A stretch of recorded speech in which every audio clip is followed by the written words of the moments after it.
साल 1933। बर्लिन की गलियों में ठंडी हवा चल रही है। महायुद्ध के बाद जख्मी और अपमानित जर्मनी एक रक्षक की तलाश में है। उन्हें क्या पता, एक राक्षस साये में छिपा है। उसका नाम अडोल्फ हिटलर। ऑस्ट्रिया में पैदा हुआ एक नाकाम कलाकार, एक ऐसा आदमी जो नफरत और सत्ता की प्यास से भरा है। उसे निराश और हताश लोगों के दिलों में उपजाऊ जमीन मिलती है। उसके शब्द खंजर की तरह तेज, गौरव की वापसी, 1000 साल के राज्य का वादा करते हैं। हिटलर का उदय तेजी से होता है, जोशीले भाषणों और राष्ट्रीय पुनरुत्थान के वादों से प्रेरित। उसका करिश्मा एक खतरनाक हथियार, एक ऐसे राष्ट्र को मोहित करता है जो नेतृत्व के लिए भूखा है। जर्मनी अपने जख्मों से अंधा, अपने दरवाजे पर भेड़िए को गले लगाता है। दुनिया देखती है, कुछ आशंका से, कुछ उदासीनता से।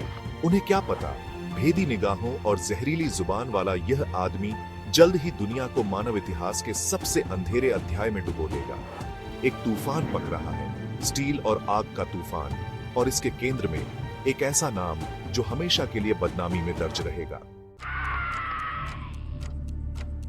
हिटलर की गहरी और जहरीली नफरत को उसका निशाना मिल जाता है, यहूदी।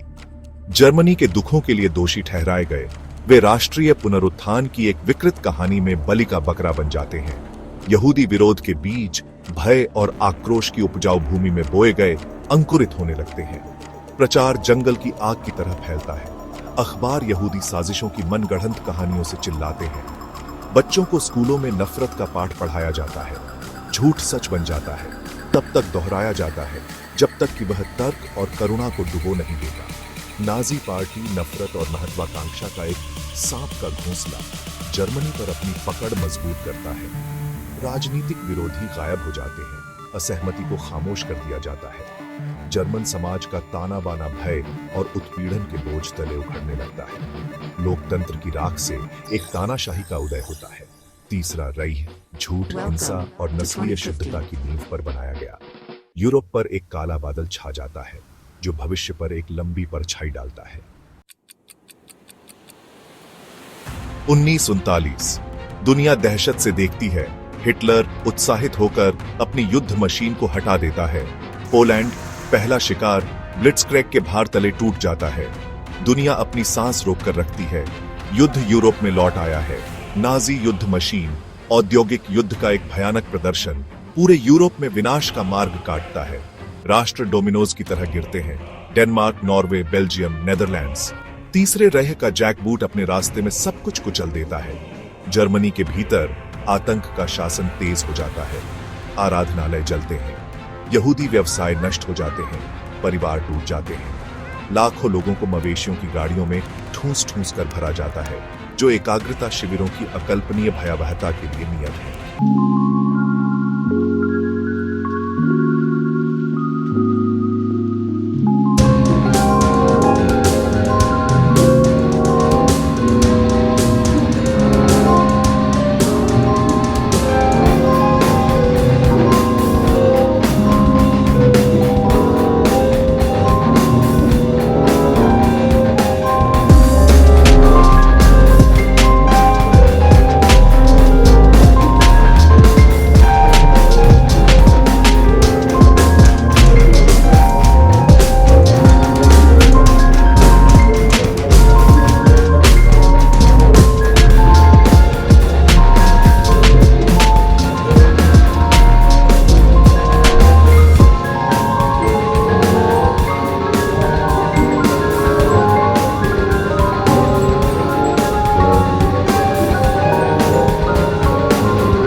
भाग 5। हथौड़ा और दरांती का विरोध, अत्याचार के खिलाफ रूस का रुख। जून 1941। हिटलर विजय के नशे में एक घातक गलती करता है। वह स्टालिन के साथ अपना समझौता तोड़ता है। वेहरमाच को रूस के विशाल विस्तार पर हटा देता है। पूर्वी मोर्चा, अकल्पनीय बर्बरता का युद्ध का मैदान, लाखों लोगों के भाग्य का फैसला करेगा। रशियाई लोग वर्षों की कठिनाई से कठोर नाजी खतरे का सामना करने के लिए उठते हैं। उनका प्रतिरोध भयंकर और अडिग एक भयानक कीमत पर आता है। लेनिनग्राद, 900 दिनों के लिए घेराबंदी में उनकी अटूट भावना का प्रतीक बन जाता है। स्टेलिनग्राड की लड़ाई युद्ध में एक महत्वपूर्ण मोड़। मलबे में सिमटा एक शहर, सड़कें सैनिकों और नागरिकों के शवों से अटी पड़ी हैं। जर्मन संघर्ष के युद्ध में फंस गए पहली बार हार का स्वाद चखते हैं। रशे भालू घायल लेकिन अटूट पीछे धकेलना शुरू कर देता है। धीरे धीरे निरंतर लाल सेना पश्चिम की ओर बढ़ती है, आक्रमणकारियों को अपनी मातृभूमि से खदेड़ देती है। युद्ध का रुख बदल रहा है। भाग 6। सितारे और धारियां कॉल का जवाब देते हैं। रसातल में अमेरिका का प्रवेश। 7 दिसंबर 1941, एक तारीख जो बदनामी में जीवित रहेगी। पर्ल हार्बर पर जापानी हमले ने अमेरिका के अलगाववाद को चकनाचूर कर दिया। सोता हुआ विशाल जागता है। उसकी औद्योगिक ताकत धुरी शक्तियों के खिलाफ हटा दी जाती है। नॉर्मंडी के समुद्र तटों से लेकर प्रशांत के जंगलों तक अमेरिकी सैनिक, नाविक और हवाई जहाज साहस और दृढ़ संकल्प के साथ लड़ते हैं। लोकतंत्र का शस्त्रागार सहयोगी युद्ध के प्रयासों की आपूर्ति करता है, अत्याचार को हराने के लिए उपकरण प्रदान करता है। लाखों अमेरिकी सेवा के आह्वान का जवाब देते हैं। विदेशी तटों पर स्वतंत्रता के लिए लड़ने के लिए अपने घरों और परिवारों को पीछे छोड़ देते हैं। उनका बलिदान स्वतंत्रता और न्याय पर स्थापित राष्ट्र की स्थायी भावना का प्रमाण है। युद्ध में अमेरिका के प्रवेश से शक्ति संतुलन बिगड़ जाता है। ज्वार मुड़ गया है और तीसरे रह के दिन गिने जा रहे हैं।